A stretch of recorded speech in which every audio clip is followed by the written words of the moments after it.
He knows.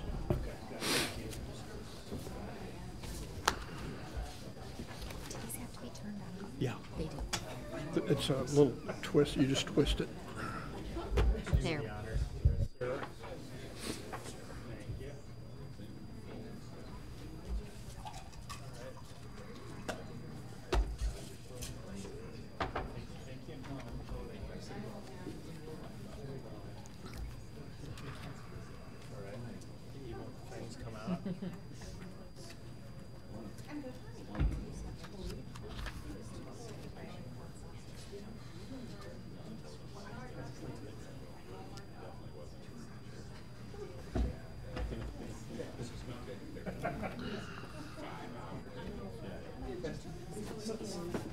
Slow time in real estate? Yeah, I would, actually.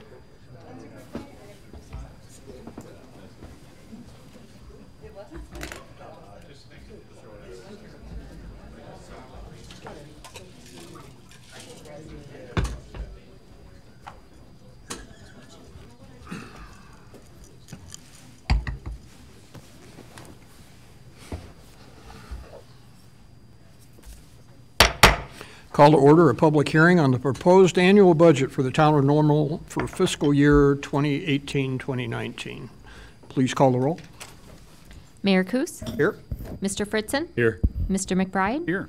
Mrs. Cummings? Here. Mrs. Lorenz? Here. Mr. Preston? Here. Mr. McCarthy? Here. Is there anyone here wishing to speak on the proposed annual budget for the town of Normal for fiscal year 2018-2019? Mr. Romer?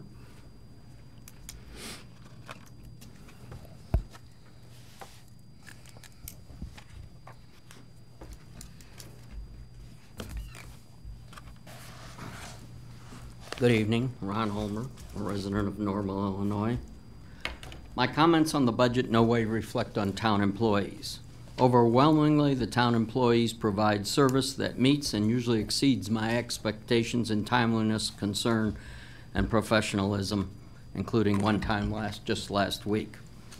Several weeks ago, I raised the mathematical fact that taxes and fees cannot be raised fast enough to sustain the annual fixed public employee compensation and pension increases, given that they exceed the rate of increases of employees in the non-government sector and the stagnant local economy. However, the budget before us raises taxes, cuts services, lays off employees to balance the budget. These actions are the same old temporary reactionary budget band-aids that we see year after year and time after time. To keep doing the same thing and expect a different outcome is one definition of insanity. Repeating these actions will result in an economic death spiral, as none of these actions deal with the root cause of the financial issues. We need to look no further than the financial fiasco of the state of Illinois. They keep doing the same thing too. If we're not going to deal with the root cause, the second best solutions come from breaking the current paradigms, as I recently presented 7 of them to you. One was to collaborate with Unit 5 to open neighborhoods' grade school libraries during breaks in the school calendar to provide all children access to local libraries and learning centers within walking distance of their home. With one-parent homes and both parents working, the children need access to learning centers where they don't need a car to get there, without a parent to drive them to the library. We need to bring learning centers and reading centers to the children. Scrap the plans, which may have already happened, to build the multi-million-dollar library, or now enlarge the current library, thereby making more cost-effective use of current taxpayer investments in the schools. We got to collaborate. We got to break paradigms. Otherwise, 1 year, 2 years, you'll be back, more tax increases and fewer services and more people leaving Bloomington Normal, just like they're leaving. Illinois is the #1 state in out-migration. And this community could become one of the biggest out-migrations in Illinois. Thank you. Is there anyone else wishing to speak on the proposed annual budget for the town of Normal? And third and final time, is there anyone wishing to speak on the proposed annual budget for the town of Normal for fiscal year 2018-2019? Move we adjourn. Thank you. Second. We have a motion and a second to adjourn. Please call the roll. Mr. Fritzen? Aye. Mr. McBride? Aye. Mrs. Cummings? Aye. Mrs. Lorenz? Aye. Mr. Preston? Aye. Mr. McCarthy? Aye. Mayor Kus? Aye. The public hearing is adjourned. Call to order a regular meeting for the Normal Town Council for March 5th, 2018. Please call the roll. Mayor Kus? Here. Mr. Fritzen? Here. Mr. McBride? Here. Mrs. Cummings? Here. Mrs. Lorenz? Here. Mr. Preston? Here. Mr. McCarthy? Here. We'll begin with a pledge of allegiance. I Pledge allegiance to the flag of the United States of America and to the republic for which it stands, one nation, under God, indivisible, with liberty and justice for all. We do have one request for public comment, again for Mr. Ulmer.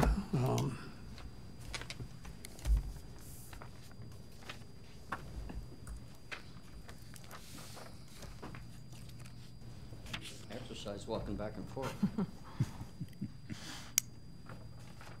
This is regarding, my comments regarding approval of the town expenditures of payment as of February 28th, 2018.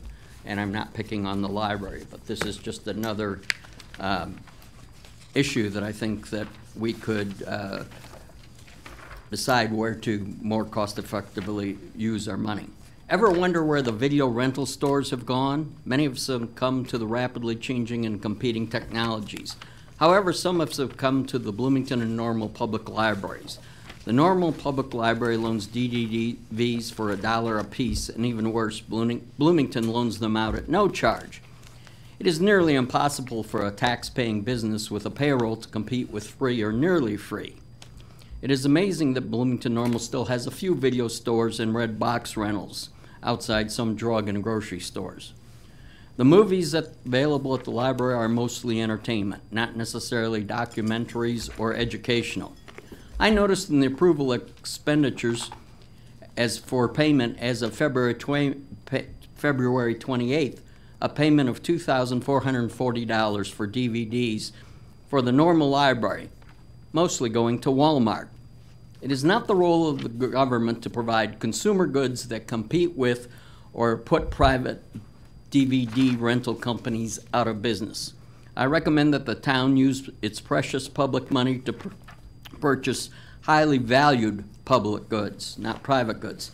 I believe these expenditures contribute little, if anything, to the quality of life or public health and safety of Normal citizens.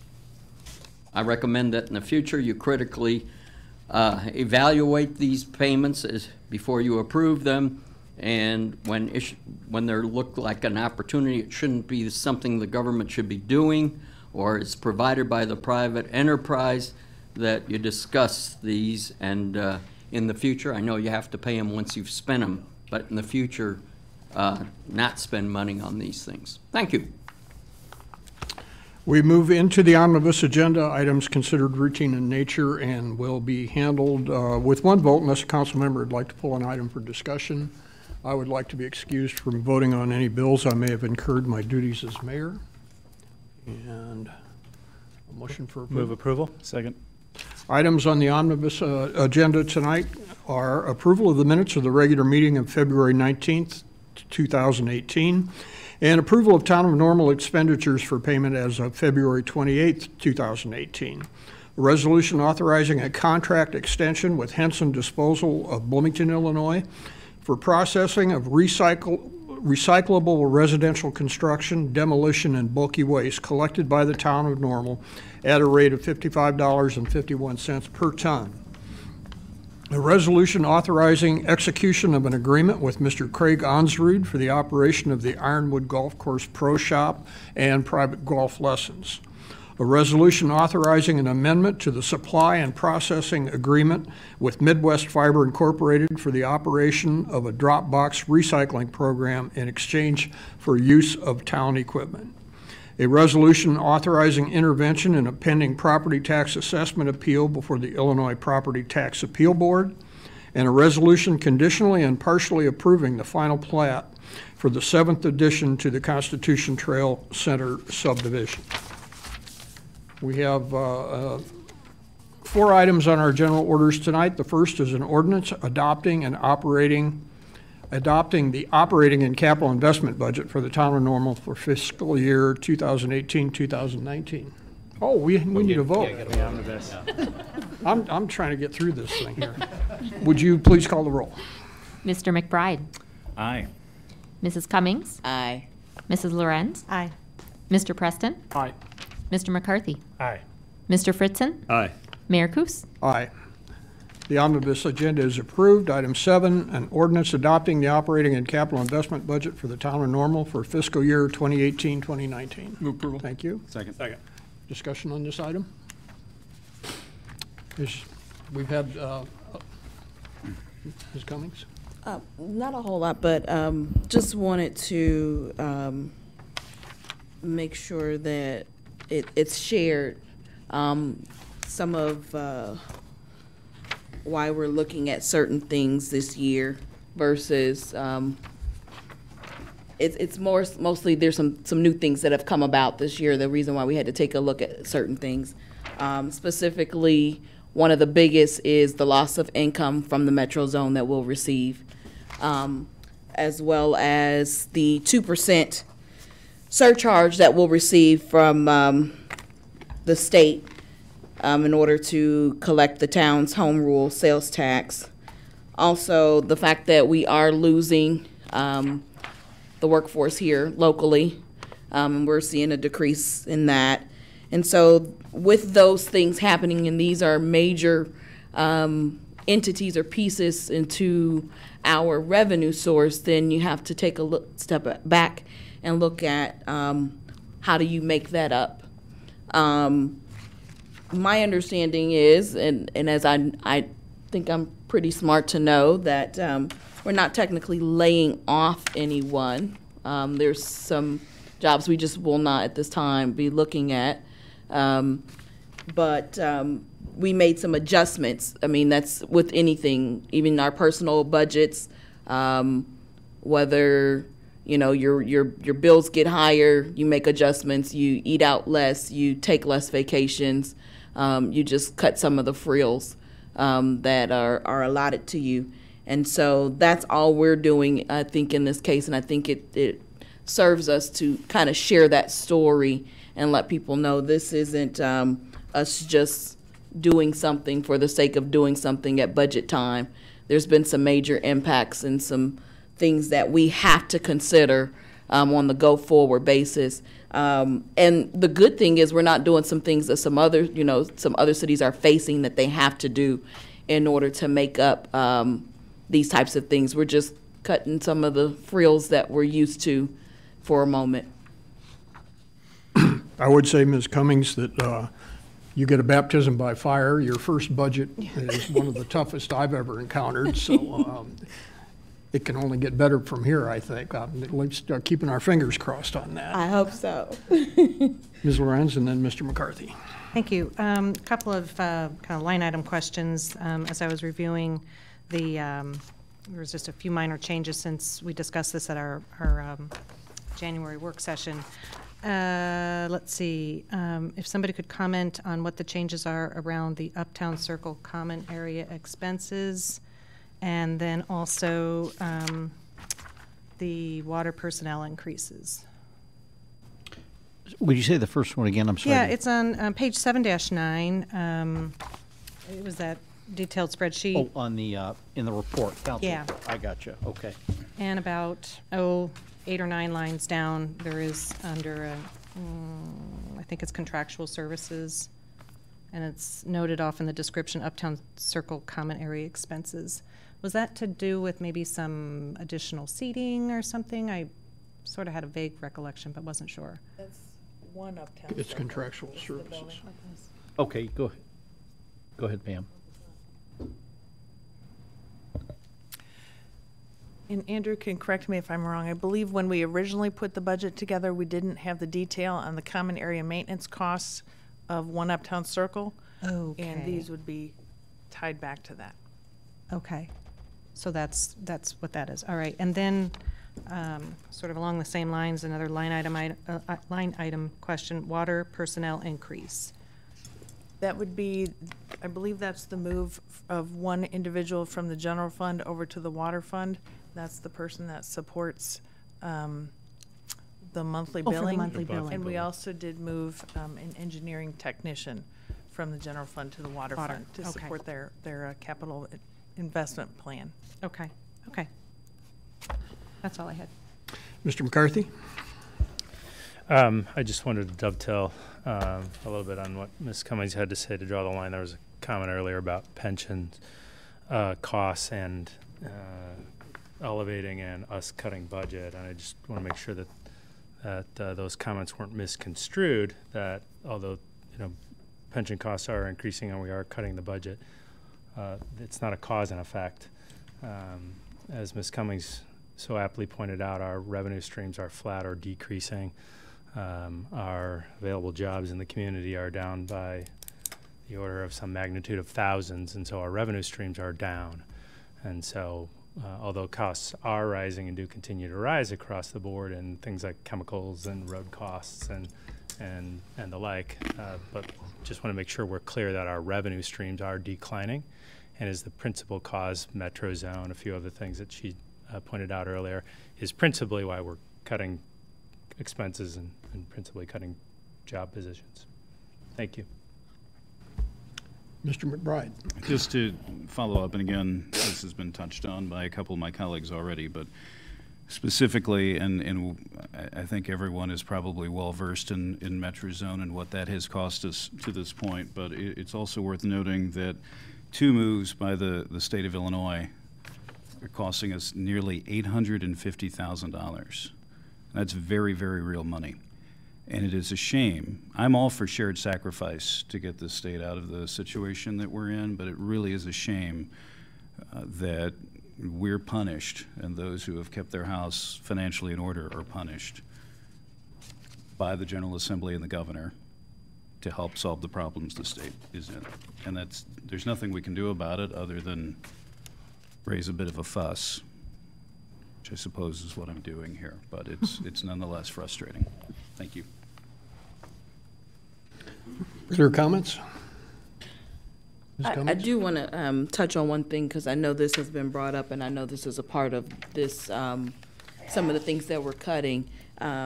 The concern about removing the MLK banquet, and I want people to understand that there will be something new coming, and hopefully I'll get the opportunity to be the one to help work on it as a council member.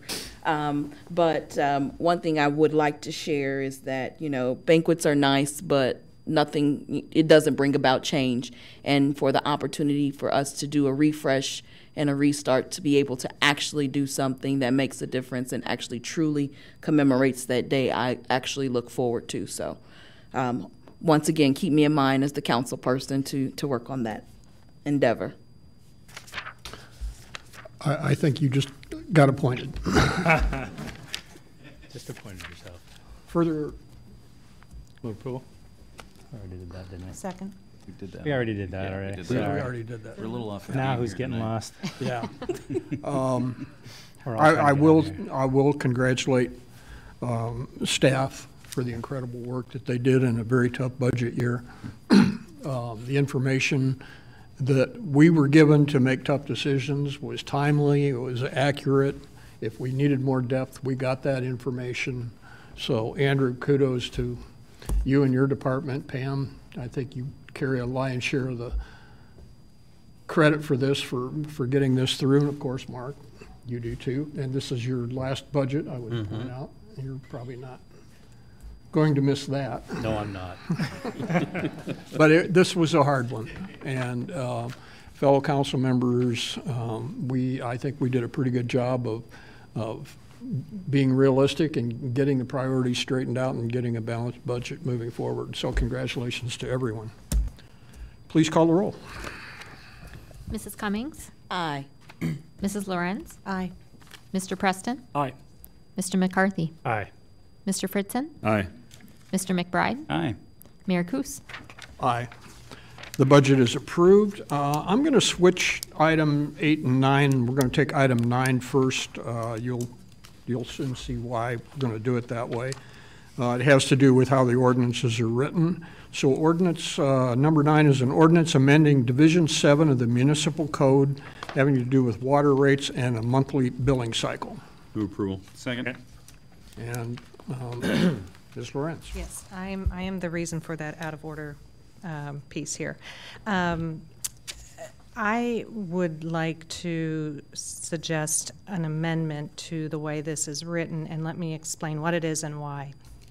I'd like to unbundle the, make a motion to unbundle the vote on the water fees from a vote on the monthly billing cycle.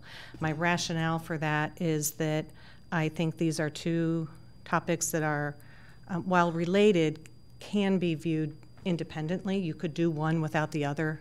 And so, much like I don't like compound questions in a survey, I feel like this touches on that a bit. So I'm going to defer perhaps to legal to see if we can do this under Open Meetings Act, and then if that's the case, entertain a motion.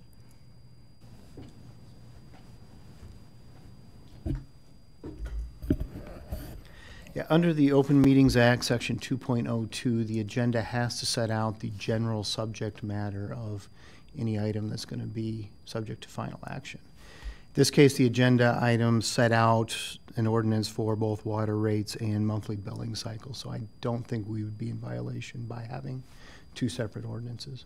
Okay.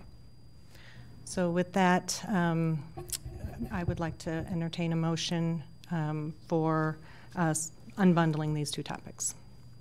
We have an amendment, a motion. Do we have a second? Second. Okay. Is there discussion on the taking these two items separately? Mr. McBride? I guess I'm not sure why it's necessary, so I would be inclined to vote against it. I'm sorry, can you? I would be inclined to vote against when we take a vote. I'm not sure why it's necessary. Well, if I can just elaborate a little bit more, I do see where they are independent insofar as one might want to vote for one item but not the other. And so to bundle them together doesn't allow that to happen. Mr. McBride? I'm generally speaking, and I know that it's part of the process and the procedure to occasionally offer amendments. I'm never, I shouldn't say never, but rarely comfortable doing so. I feel it's almost legislating on the fly. So again, personally, I'm comfortable with it written as is. Thank you. Further discussion on that? We're taking a vote on the amendment. The amendment is to take the two items, the water rates and the monthly billing cycle, as separate items. Please call the roll. Mrs. Lorenz, Aye. Mr. Preston, Aye. Mr. McCarthy, No. Mr. Fritzen, Aye. Mr. McBride, No. Mrs. Cummings, No. Mayor Kus. Aye. What did that? How'd that play out? Yeah. 3. 4-3. Four ayes. Four Three ayes. three Four yes, up, three okay. down. We will take water rates first, Yep. All right. and. I move approval of the proposed increase in the water fund. rate. Second. Thank you. Discussion on this item. Ms. Lorenz? Well, since I caused all this stir, yes, I do have a concern about this that I had also last year, and I just want to raise it again. This increase, while it is small, I argued last year and want to raise again this year, the idea of slightly tempering our longstanding policy to try to stay ahead of the curve, and I can appreciate the need to do that by doing incremental increases, so that when you do every 7 or 10 or 12 years a rate restructure, that there isn't this gigantic delta to have to overcome. And I think lessons learned from the council in the past, that was a lesson learned quite definitely. So with that in mind, however, I'm suggesting that we look at tempering that policy on this case, because we are seeing some increases at the same time in other categories. And so where we can maybe take a break, give a break, to do so that we don't fall too far behind in terms of staying ahead of the curve, but at the same time backing off just a bit to give some reprieve, at least in one category, when we've got multiple categories seeing an increase. I understand the philosophy of what you're asking to do, but not the action that you're asking. Are you saying no increase, lesser increase?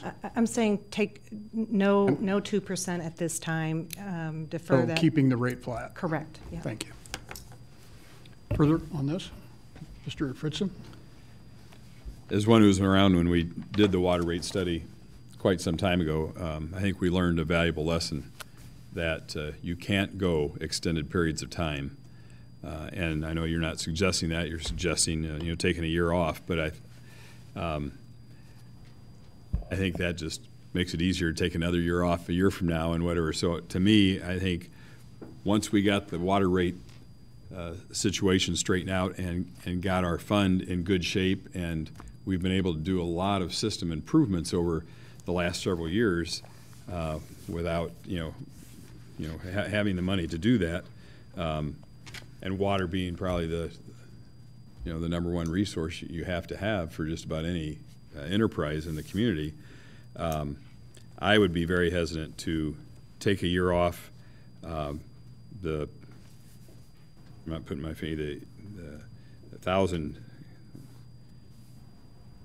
gallons goes from $6.31 to $6.44. So it's minimal. I think it's wise to stay the course and continue on the path we have set, and included in the council report was from our financial presentation that we had not all that long ago that shows the future of that fund starting to decrease. I just think it's a slippery slope to step away from a plan that's been put in place. So strategically, I think the best move is to approve the increase. Mr. McBride. Well, I certainly understand where my colleague is coming from, and again, nobody likes prices going up. We all pay these when they increase, which is something I like to remind folks about.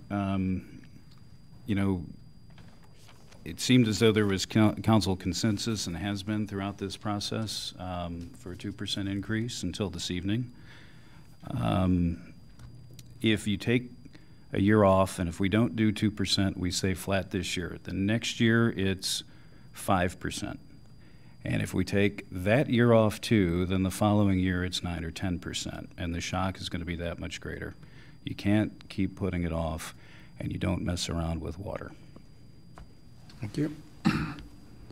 My feeling on this is an enterprise fund, and my time on the council from the start, what we did was we do exactly what the two gentlemen just said we shouldn't do, and that is defer and then come in with a 20% increase in year 4, year 5.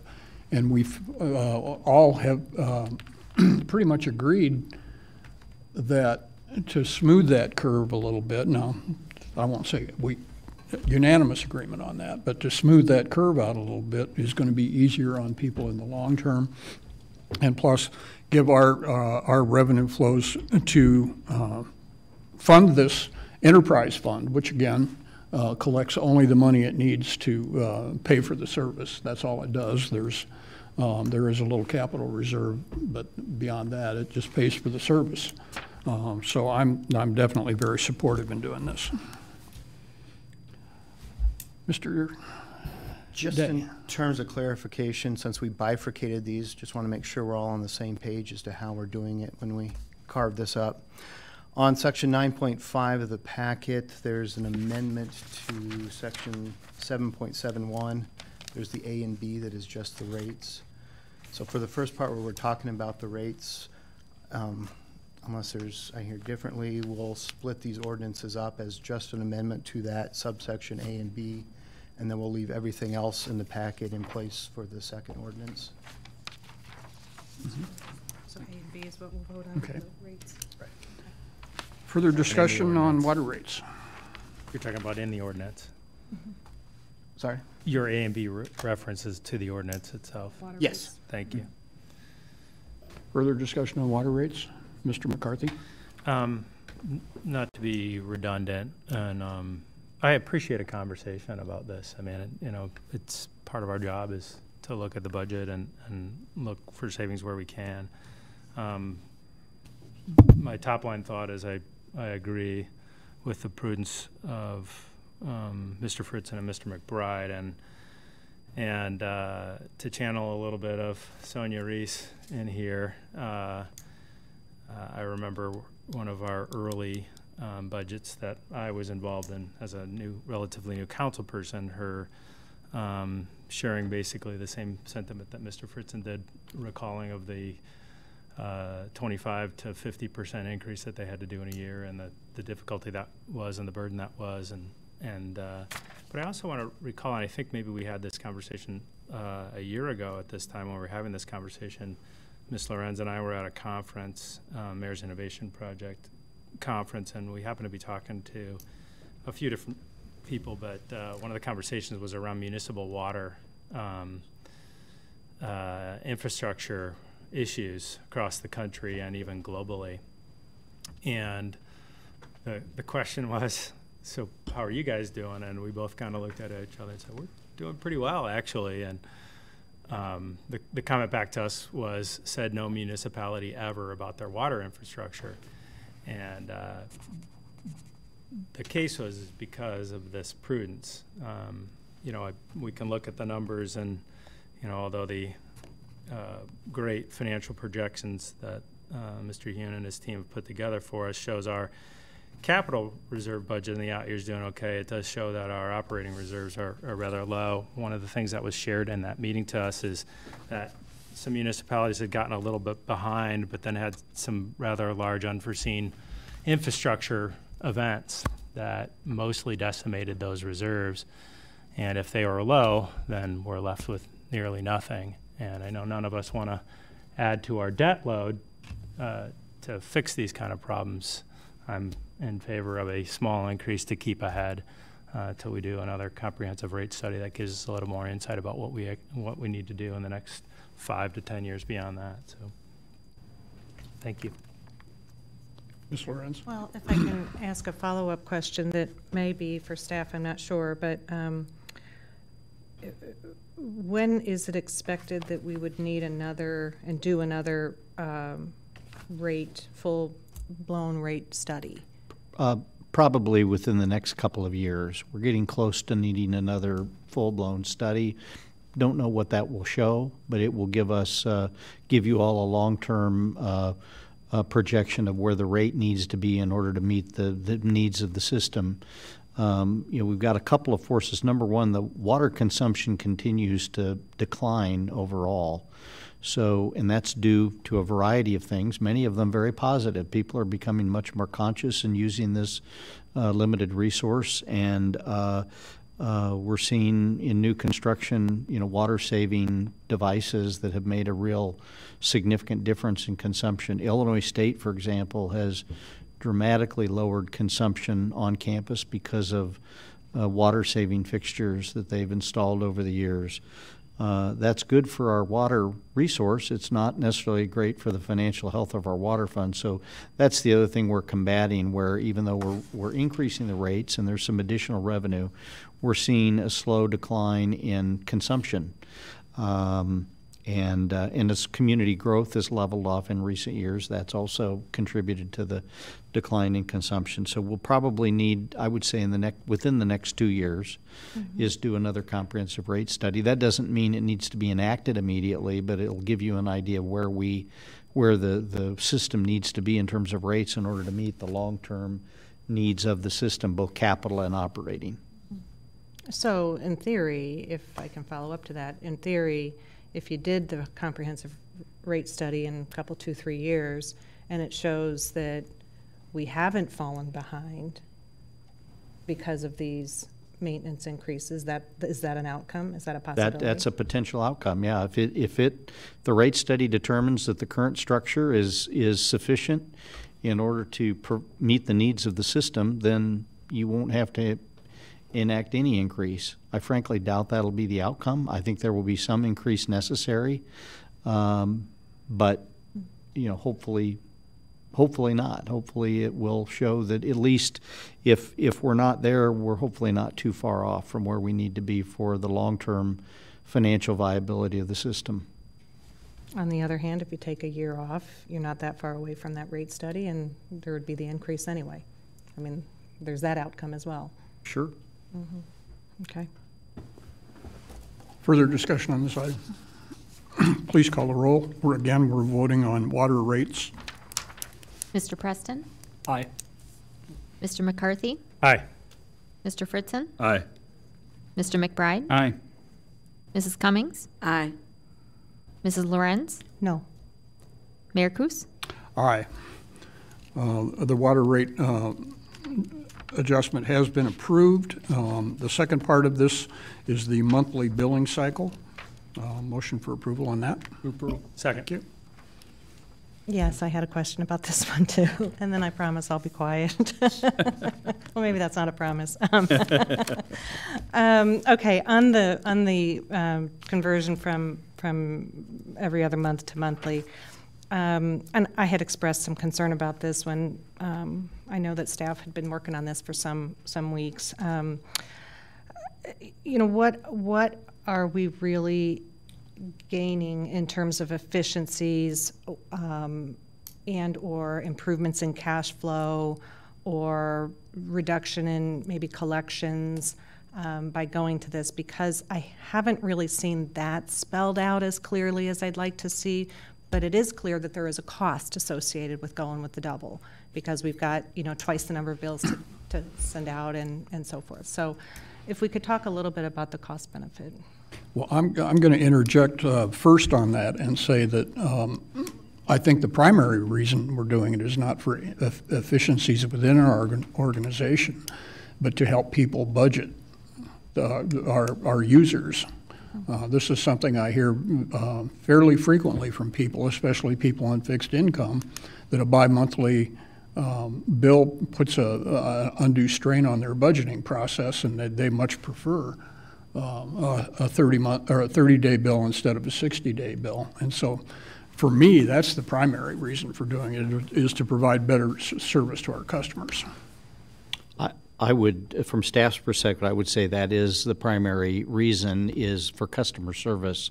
We have discussed this for a number of years. We've had members of this council in the past urge us to go to monthly billing, and we have kind of resisted that because of the cost of implementation. And I guess from staff's perspective, this is the year to do it if you're going to do it. There is some cost associated with it, but we hear it frequently that it is kind of makes it very difficult to budget. And now we're looking at, and again, we talk about the water bill. There's a lot more on there than water. That's kind of an unfair characterization, and unfortunately the water department gets blamed.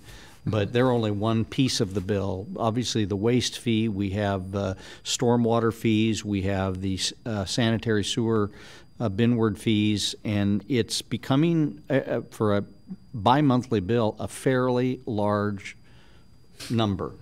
And from staff's perspective, and we hear it a lot from customers, we think a monthly bill is not only more convenient for residents to budget, but it's also a little more digestible because it's a smaller number. And there is some cost involved, but we think this is probably the year to make that conversion. A lot of work has gone into it already. We are set for April 1 to make this change. You know, we're all ready to go. If you choose not to go that direction, just to understand the implications, one of the positions that was eliminated in the general fund, we were able to transfer that individual over to the water fund, so we'd have to let that person go. That would be one of the, you know, unfortunate casualties of that decision, but, you know, if that's what you choose to do, we'll certainly follow through with that. But we think this is probably the time to go to monthly billing, and again, we've put a lot of work into it. John and his team, John Burkhart and his team, and we're, again, poised and ready to switch over as of April 1. Mr. Preston? Thanks. To follow up on Ms. Lorenz's question, you know, I kind of came into this with a similar mindset that there was also a financial benefit of, you know, some tangible, form in making the switch from bi-monthly to monthly. And, you know, I understand and I get it, and I agree with, you know, the concept that, you know, switching to monthly can help, you know, help the end users, help our residents, help people paying water bills, to budget and to plan and so forth. But I also think that there's a, you know, pretty strong customer service argument to be made for saving those end users, saving people of normal $136,000 in additional cost that we haven't, you know, that we haven't imposed before, that this would then pick up. So I guess, you know, the customer service side of the argument alone for me is not reason enough to support a move. If there was also financial benefit because of, you know, restructuring the, you know, delays for late fees and, you know, and so on and so forth, and due dates, that would probably be a different scenario. But if it, you know, if we're just focusing on the customer service aspect, frankly, I think I'd rather provide customer service by saving $136,000 for people normally. Mr. McBride? Well, I guess it all depends, and it's a matter of perspective, right? But I've heard, I guess, like the mayor, and I'm sure some others from a number of people for several years, certainly the entire duration of my limited time on the council, is why in the world can't we get that to monthly billing? It's easier to budget. And admittedly, that does, I've heard that from a number of people, including the McBride family budget director, who's not me. I think that's important, and I think there's a lot to be gained to make it a lot easier. And if we can get it to the point where folks, especially those on fixed income, that are able to pay 1 month at a time, I think that is a huge benefit, and it greatly outweighs the one-time expenditure we have for the transition. And also, as Mr. Peterson said, this has been in process now for weeks, and everybody here was aware of that. So I'm not sure why this is coming up now here at the table. The other thing, I think it's also worth noting, and perhaps staff has a comment on this, but we're also making some other changes that I think will make it a little easier on folks, and that includes a little bit more of a grace period from 15 to 21 days, also removing the retention of a deposit for 2 consecutive months of non-payment, and also removes increasing charges by 1% per month for being delinquent. And Mr. Peterson, I don't know if you have any comments on that, but I think that those are all moves in the right direction. Yeah, I'd just say, just in the interest of customer service and reasonableness, we felt those were good changes. I also want to mention, and not necessarily reflected in this report, is we are working on some enhanced electronic payment systems to make that process as easy as possible. And that's something that's not really reflected here and could be done whether we do monthly or bi-monthly billing. I'm not suggesting that's exclusive of this action, but I did want you to know we are trying to make the bill paying process as convenient as possible for people, and we'll be introducing some enhancements in that shortly after the start of this new billing cycle in April, if that's ultimately your decision. Mr. Preston, then Ms. Lorenz. Just a clarification from staff. So the $136,000 implementation cost, that's not just a one-time cost, that's likely, you know, an annual cost, is that correct? That's an annual cost, and that's the cost of additional staff, primarily in postage. Now, there are some benefits that we did not quantify that Ms. Lorenz mentioned. There's cash flow. Instead of waiting 2 months, we'll get our money every month. We didn't quantify that. There is some benefit. I don't think that in and of itself is the reason to do it, but it certainly is some benefit. Will there be a reduction in delinquencies? Possibly, given the fact that you have a predictable monthly payment of those people that forget or go on vacation and don't have the system set up. We get those occasionally, so there might be, I can't necessarily attest to it, but there might be some reduction in delinquencies, we hope, but we don't know for sure. Ms. Lorenz? Well, not to belabor the point too much, but I will say that when the idea first surfaced, I did express my concern to staff at the time of these, so these concerns that I'm airing now. So I hope it's not a surprise that I'm airing it as well here. You know, I'm honestly, I'm very mixed about it because I think in this point of, you know, watching almost every penny, we really need to see some of those benefits quantified, and you know, whether it be on cash flow or whether it be on you know, the prediction on delinquencies might not be something that you could quantify, but you know, any kind of process change to me would need to have that vetted out on both sides, the expense and the that might be incurred and then saved. So so that's really where I'm struggling on this. You know, intuitively, I hear what you're saying, that, you know, over time, you know, efficiencies would be put into place. Right now, they're not ready or, you know, identified. But I'm struggling with the fact that we're moving forward on this without having some of those things teased out a little bit stronger. And so therein lies my dilemma. Mr. Mayor, if I will, I do want to vouch that both Ms. Lorenz and Mr. Preston shared concerns with the staff when we first began to talk about this. So, and I will say that the vetting of this additional information, you know, there is some benefit in the cash flow. It's not huge because our investment income is quite low. So it's really, there's a little bit of benefit. We could come up with a number, but frankly, it's not going to offset the cost, but it will be a little benefit. And again, it's speculative to suggest that the delinquency rate will go down appreciably. It might. I'd like to think that it would, but it's a little more than guesswork at this point. So we're giving you the numbers that we're sure of and we can verify. Will there be some other financial benefits? Probably very modest ones. But again, I think the other intangible is the customer service value, which I think is real. But you know, the offset is it's a $136,000 recurring cost that will, you know, go up over time because the price of people goes up. But from staff's perspective, we think at this point in time it's worth making that sacrifice and going to the monthly cycle. Mr. Fritzen and then Ms. Cummings. I'm one of those that several years ago suggested that we go to monthly billing, and brought it up again this time in conjunction with our discussions about our waste removal increases.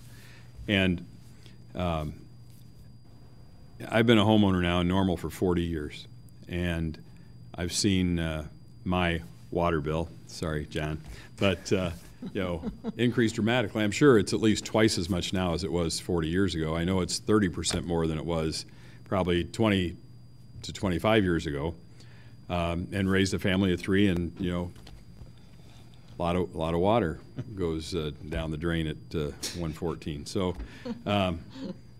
but every other bill I receive whether it be a retail charge card or another utility or whatever, comes every month. And for ours to be every other month, even though, okay, I know that every other month, I'm on the even months. I don't know, maybe there's some odd month people out there, but I'm on the even months. But even though I know it comes, it's still like, oh, there it is, And with the increases that we're talking about implementing, because it's not just for water, our waste removal fee is on there. We're talking about implementing an increase there as well.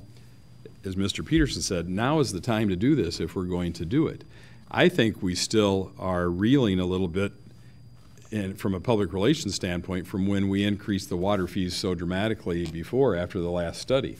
I think there's still a sense in the community, there's a sensitivity to that water bill, because when you get that bill every 2 months and you've implemented a significant increase, bam, it's there. It's right there in front of you, and it hits you right between the eyes. And so this is a way to soften that blow. It doesn't change the amount of money that's going to be submitted to the town, but it's a way to soften that blow by making it the same as every other bill a household receives. If we don't go to monthly, well, let's just go to quarterly and cut our costs a little more. And then you get a bill for $200. What do you think the response to that would be? I mean, nobody's suggesting that, but that's the other side of the logic on it. If we're concerned about the additional cost here of implementing this, then, well, let's cut the cost even more. But the other part of this is 24 positions were cut, not 24 people. Mm-hmm. And that was done in anticipation of this kind of a budget.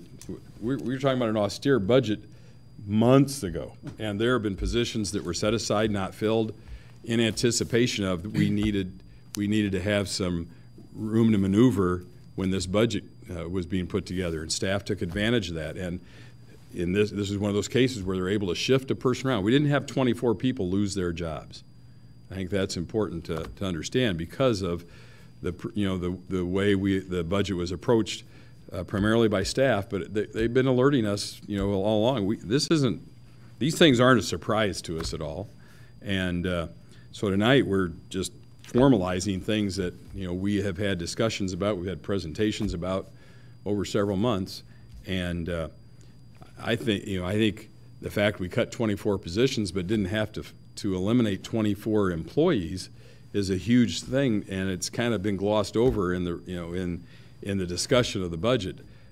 We had 5 people take the voluntary program, and there are a handful of other people that are losing their jobs. But here's one that we're able to shift over to this position. That's not the reason to go to monthly billing, to save a person's job if that job is no longer needed. But in this case, I think it's kind of a win-win. We get to save a position, create a position in order to save a job, but we also make it more convenient for our constituents to budget on a monthly basis and know what's coming. And so I just think it's the time to do it, because I understand the reasoning that is being put forth to not do it at this time, but don't forget what all is being carried on that bill that comes every month. And we are planning to make waste removal basically another enterprise fund, and in a period of time. So should we wait till 4 years from now and do it then, and then incur those who, like I said, I think are still stinging a little bit from the last big increase, as they see those increases come every other month in waste removal? Or should we go ahead and cut to the chase now and go to once a month? I just think now's the time to do it, and it's the best move, both for the town and for those homeowners that receive that bill every month. Ms. Cummings? Thank you. I don't mean to beat a dead horse, but I am going to resurrect it and kill it again in a second here. I kind of think, to an extent, to continue to consider bi-monthly is coming from a privileged view. And I say that as somebody who grew up having to be on a very strict budget. and know what it's like. When you're making rate increases and you're already in a situation where you're robbing Peter to pay Paul, it's easier to see the smaller portion than a larger portion. I also have elderly family members who constantly talk about things that happen as it relates to their fixed income. And I have heard from citizens in our community who are elderly, so the first faces I see when I see theirs is I see my two grandmothers, one who's 80 and one who's 90, and the complaints that they have. You know, sometimes there's a sacrifice that has to be made, and I don't think, to me, what the annual cost is very large. And I think even if we had to go back and take a look at, you know, making adjustments in this particular case, I think would be necessary. But when you think about low socioeconomic households, those who are on fixed incomes, we've got families who may be seeing some actual layoffs. We have to consider those. And even with those situations, you might have people who have a house here and having to move somewhere else and still pay water here and figure out how to pay those bills. So I think doing this can make it easier on them and be able to plan for some of the things that are coming ahead, because there's a lot bigger things that some of them have to face. And why not ease the burden and let not the town of Normal's water bill be a part of their heavy load? Further discussion? Mr. McCarthy? Why not? I don't want to be redundant here about this topic. I agree with many of the comments. I guess I just want to add a little different perspective. This discussion is pretty straightforward and simple from my perspective. I know I sometimes have a different view of things, but over the past 6 years of sitting in this seat, I've talked to, I don't know, maybe half a dozen, maybe a dozen at most people on this topic that have principally come at it from two perspectives. One is, why are we still billing every 2 months when everybody else in the universe is doing this? And, hey, can't you do something about that water bill every 2 months? So that's all I've ever heard. I've never heard anybody in 6 years told me, hey, you better keep that 2-month billing cycle. So for me, it's a matter of just responding to what my constituents have asked me to do, straight up. I mean, it's $136,000 a year. It's $136,000 a year spread out across the bills. We can see by the math, thank you, staff, that it's not a lot per, but straight up, it's what people are asking me to do.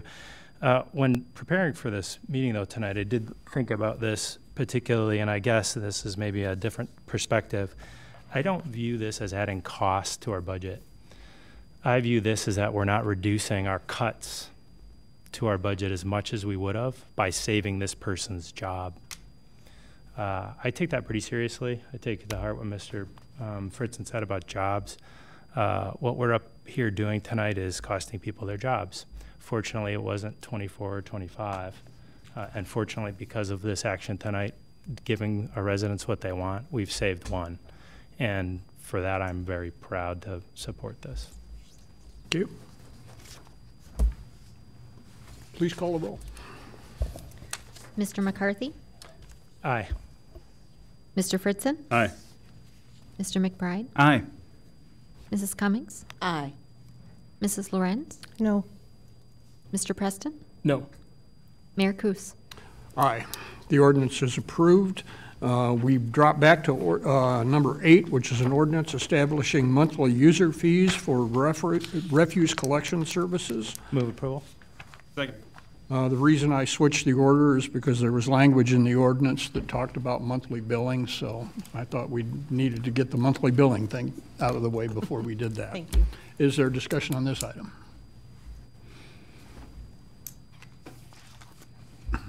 I guess just, I mean, there's been plenty of publicity about this along the way here, and thank the staff for providing some good information about other communities, those that do collect and what their fees are, and those who don't provide this service.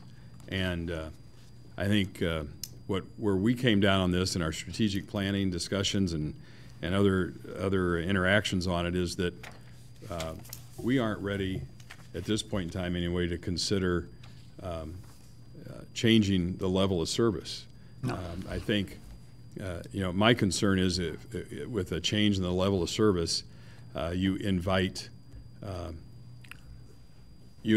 some blight at the curb, and I think especially when it comes to the bulky waste and things of that nature. So and quite frankly, there's not a huge savings in going to every other week on some things or once a month on some things. In fact, we went to weekly bulky waste years ago because it was monthly, and there was confusion as to, is this my week that I put it out or whatever? And then there was also a lot of overtime expended in order to collect. And so we went to the weekly. And so I think, it's great to be able to subsidize, and for the number of years we've been able to subsidize it out of general revenues. But as we've already talked about tonight, our revenues, we have a revenue issue. I know a lot of people say, well, you have an expense issue. We've tried to address the expense side of things to accommodate the things we're experiencing on the revenue side. So we understand that. That line of thought and have addressed it to some degree. But this is one where, some people will view this as a tax. It's a fee increase. You can call it a tax if you want, because some people will, and I understand that. But this, again, I think makes it an enterprise fund similar to water and sewer and the like, and puts it where it needs to be, and retains a level of service. We can continue to review that year in and year out as we go forward, but I think at this point in time, this is a thing we need to do. I had a discussion. I live in a neighborhood where homes were built in the late '60s, and we still have some of the people in our neighborhood who were the people who built the homes. They were on the edge of normal at the time, believe it or not. Just in that area of Coaling, who's grade school. But so what we have are quite a few retirees, a widower next door to me and whatever, who doesn't generate a lot of trash.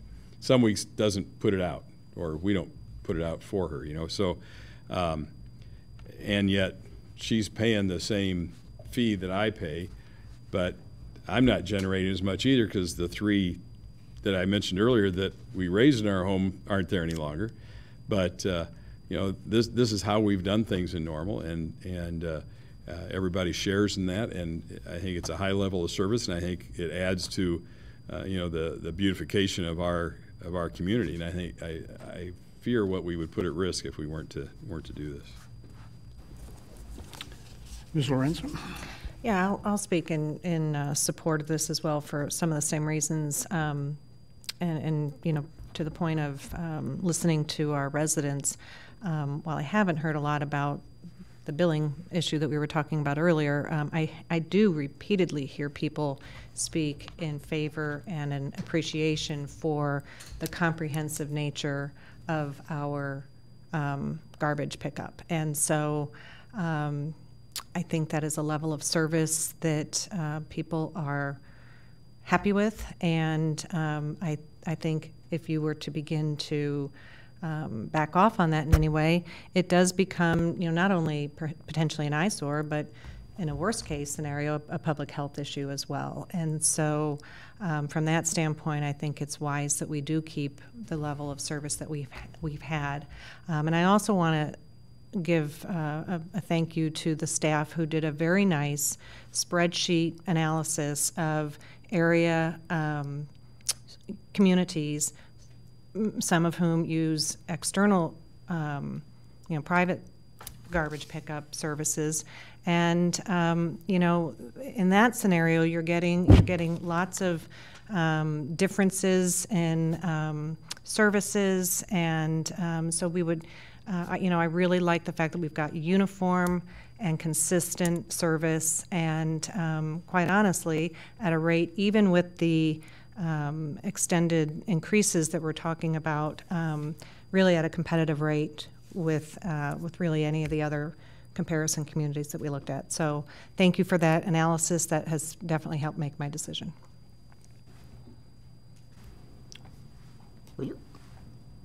Please call the roll. Mr. Fritzen? Aye.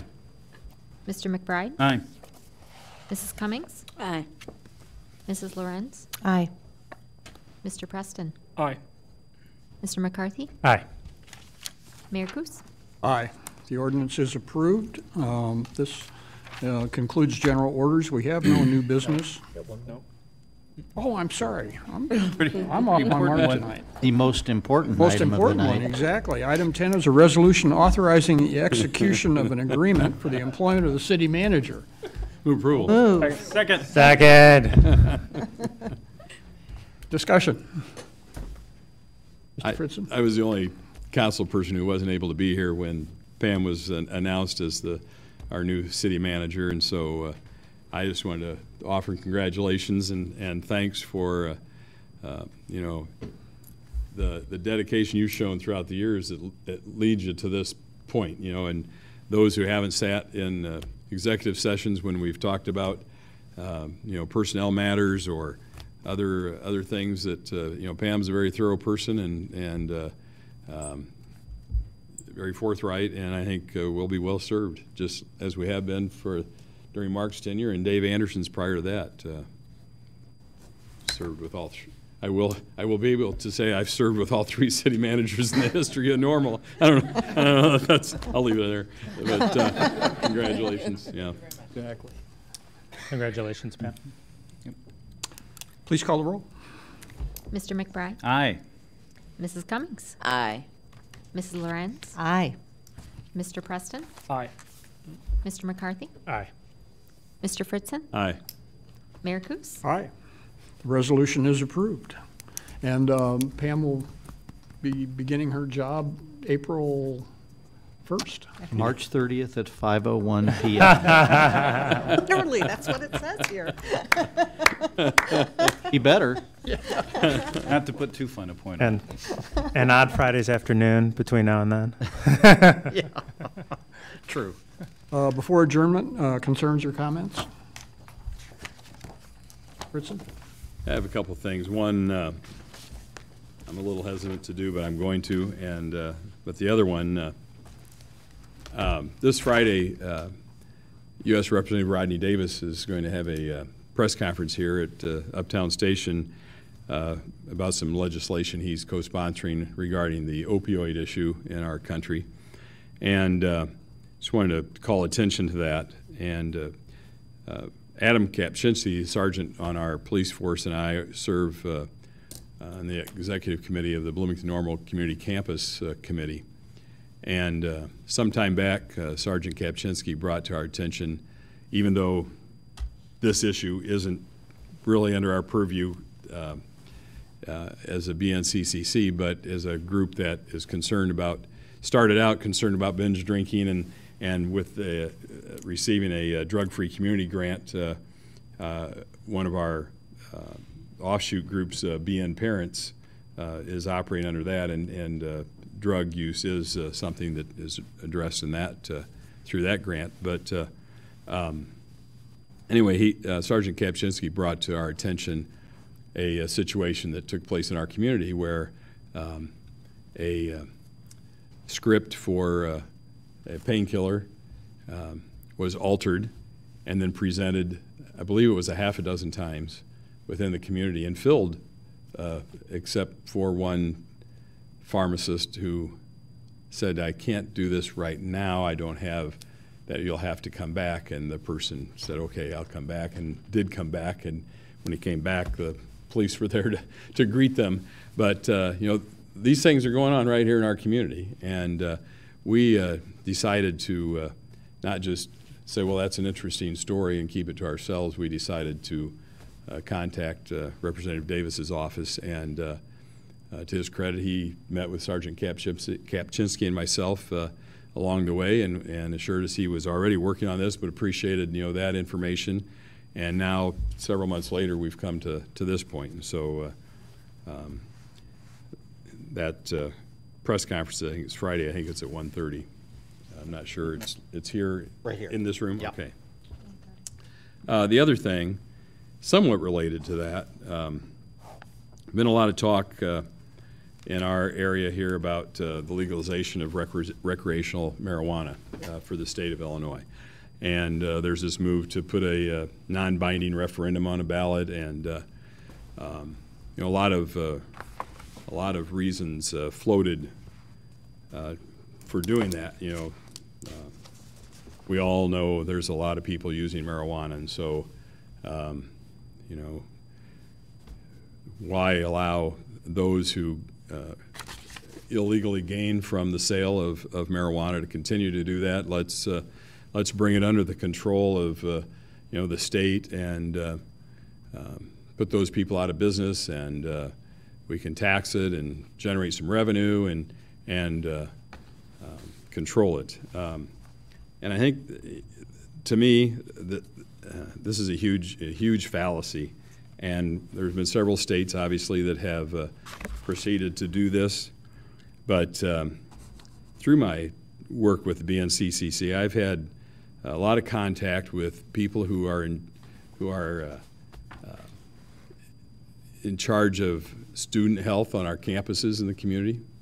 Heartland, Lincoln College at the time, Illinois State, of course, and Illinois Wesleyan. I've gotten to know the people who deal directly with students who have issues, drug-related issues. I learned a lot from them. Also on that committee are people in our health sector, and there are a lot of issues with this that are a lot. It's not such a simple thing as maybe it appears to be. Number one in it all is that the brain development isn't completed until your mid-20s, and so when we first started the BNCCC, the binge drinking issue was really, we're dealing with mental health here, and so the legalization of marijuana, even though they're going to propose an age on it, the age is 21. Well, we're still 4 or 5 years away from full development of the brain, and there are impacts of this, and so and then to kid ourselves to think that, well, we put age limit 21 on it, we'll control it and keep it out of the hands of those under 21. Well, it's in those people's hands now in some instances, and the BN Parents through the Drug Free Community Grant is encouraging parents and others to have conversations with their children about these things, and then we turn around and maybe make this a legal activity. You may as well be putting a stamp of approval on the activity. I know that's not what the intention is, but when you legalize something like that, that's putting a stamp of approval on it. It's okay. We've already decriminalized it considerably in recognition of, let's not hang it on some 17 or 18-year-old or 19-year-old for the rest of their lives and keep them from maybe engaging in some positive activities later on after they've grown up and their brain has developed. So I understand that move, but I had a friend of my, the father of one of my good friends when we were in college, handed each of us a sheet of paper one night, and the headline on the paper said, "Don't do it, son." And I've Googled it a couple times. I can't find it out there because this goes back 40 years, a little over 40 years. But but at the time, if you were caught, I don't remember if it was in possession or whatever, not even with the intent to distribute, but you couldn't hold a license or any job that required any kind of certification from the state. And so we've decriminalized it from that point where it would be something that follows you around the rest of your life to something now where you can pay a fine and then just go out and do it again. And so I understand that, but to put that stamp of approval on it, it flies in the face of reason as far as I'm concerned. We kid ourselves if we really think we're going to be able to control this. If we change that, we kid ourselves if we think that those who currently aren't concerned with the rule of law are somehow once that market's taken away from them, are all of a sudden become law-abiding people, you know? Okay, you took my marijuana market away from me. I guess I'll go get a legitimate job. I don't, that's not how it works. Part of, don't know a percentage or whatever, but I've read part of the growth in the opioid epidemic in our country is that, okay, marijuana is legalized here, here, and here. Let's go over here and sell this. And so they're people who are going to try to make money with illegal activity are going to continue to look for illegal activities where they can make money. They aren't going to be all of a sudden become legitimate business people. So I think there's just a lot of negatives to this, and we kid ourselves if we really think we're going to control this, and if we really think that the revenues are going to offset the costs. We talked earlier about trying to identify revenues, savings, or that they're a little soft sometimes. Well, the cost in this sometimes get a little soft too. But I think it's also been purported to be a this will make life easier for law enforcement, and that simply is not going to be the case.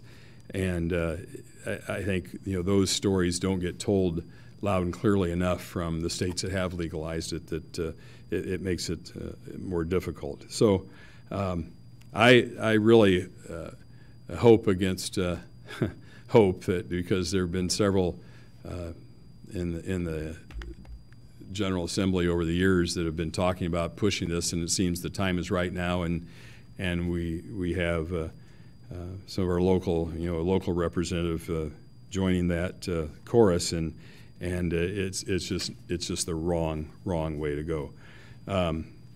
Earlier we talked about revenue issues, and this really is the bottom line here. I think is a revenue issue for the state of Illinois when it comes right down to it. That's what is one of the driving forces behind it. But what our revenue issues are in normal right now, the ones that have really caused us to have to sit up and take some notice and maybe see a paradigm shift, is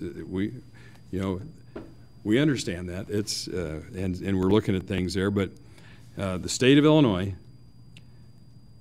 withholding some of our sales tax, our local sales tax revenue, as a collection fee when for decades they haven't charged for that. The state of Illinois withholding a percentage of the income tax pool. The city of Bloomington pulling out of the Metro Zone agreement, but also the federal government, their inaction on marketplace fairness. Okay? So these are all revenue things that we face, and we need action from the federal government to get the internet sales tax shared. The state of Illinois gets internet sales tax. I don't buy very much online. I'm one of those who frowns at family and friends who get boxes on their curb, on their doorstep every day. I get my share of them because I do have those three I referred to earlier, and they're all millennials, and here's the Christmas list, and that's how you do it. But I pay state of Illinois sales tax. Do we get any percentage of that? They don't share that with us, yet they take 2% of our sales tax. So this is a revenue issue for the state of Illinois, and it hadn't ought to be that we would be willing to risk the development of our youth and our young people, our young adults. Maybe you can somehow miraculously keep it out of the hands of teenagers. I doubt it. Saw something on TV tonight where they talked somewhere they're considering raising the age to purchase cigarettes from 18 to 21. I'm like, really? At this point in the time? But are we really willing to put at risk and go against the federal government again, because we've already gone against the federal government on medical marijuana? Are we going to go against the federal government again for the sake of some revenue, some bottom line in Springfield, because that's what it's about as far as I'm concerned. And they have other work when it comes to revenue to do by being more fair with us, and the federal government needs to get in the game as well. Thank you. Thank you. Mr. Preston? I'll be quick. Just would like to, again, draw attention to some positive and probably much anticipated news that our community received this last week, and that is that Rivian plans to unveil at some point this year the models that they will start producing here at this Normal plant. And I know that that is something that I think a lot of people in this community have kind of been wondering about, and I was very welcome news when we saw that that ended up coming out and being public. Thank you. Mr. McCarthy.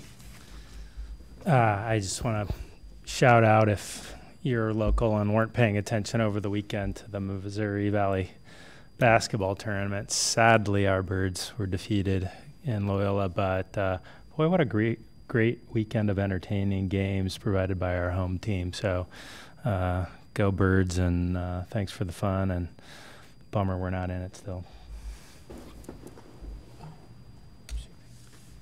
I'll just piggyback on that one, since the mayor can't recognize me. He was, but anyway, we did have the last 2 weekends. We had the IHSA girls state basketball in Normal, and I play a bit of a role in that as a public address announcer in the arena, and get to be part of the banquet the night before and whatever. But you know, these are great events, and the Illinois High School Association moved here, 30 years ago or so, from the Chicago area and put their office here in Bloomington, and I think we've benefited from that in that there are several tournaments with boys. The team wrestling was in Bloomington, and we had cheerleading and dance, and we had some golf tournaments, and we get volleyball, and there's a lot of activity here. And when we talk about sports marketing, the Bloomington Normal Sports Commission's involved in this and helping put together the package that secures these tournaments here. But there are a lot of people in town over these weekends, and there's a lot of commerce still going on. They may not shop in our retail stores as much as they once did, in their spare time, but there's other benefits to having them in the community, and these are great events, and I'm thankful that we have people in place through the Convention and Visitors Bureau and the Sports Commission, and friends at the Illinois High School Association as well that like our community, and we have great facilities at the university. I would mention too that the only team to beat Peoria Richwoods won the Class 3A state championship. They only lost one game all year, and that was to Normal Community High School. So. Very briefly, I'll say that there was evidence of what appeared to be IHSA fans and families shopping in our uptown on Saturday. And one of the store merchants happened to mention to me that they had been in and out all day, and it was, of course, a nicer day. And she said that, lovely people had come in and out of her store. So, good. Yeah, good to know. And I will finish up with taking the McCarthys and the McBrides to task for not mentioning Sharon of the Green Parade this Saturday. So I'll pull the O'Neill out of my family side. And put I'm that a mean in. hand, so Honorary. This Saturday. Honorary. Hopefully, week from we'll Saturday. see what kind of weather we Week from get. Saturday. We've seen it snow. We've seen it sunny. It's a week from Saturday. Week from Saturday. A week from Saturday. 17th. It's actually on St. Patrick's Day. Week Okay. from Saturday. I'm sorry. We've got some time for it to warm up. A week from Saturday. Week from With Saturday. with that, I would take a motion for adjournment. So moved. Second. Please call the roll. Mrs. Cummings? Aye. Mrs. Lorenz? Aye. Mr. Preston? Aye. Mr. McCarthy? Aye. Mr. Fritzen? Aye. Mr. McBride? Aye. Mayor Kus? Aye, we are adjourned. Thank you. Also in the morning.